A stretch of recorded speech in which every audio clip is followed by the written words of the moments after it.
भी मंच पर खड़ी होती है हंस के सबके दिलों में बस जाती है। एक बार ताली होगी क्या चाहिए भाई?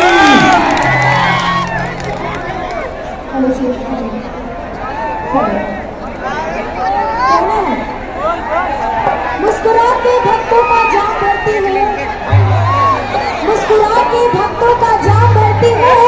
मैं अपने आप को छठी मैया के चरणों में गुलाम करती हूँ और मेरे गुरु से मुझे यही शिक्षा मिली है कि भजन सुनाने से पहले आप सभी को सादर प्रणाम करती हूँ।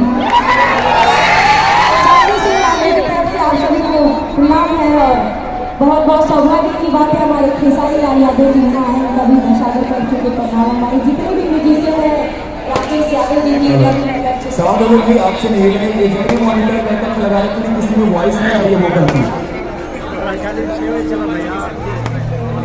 बोलिए छठी मैया की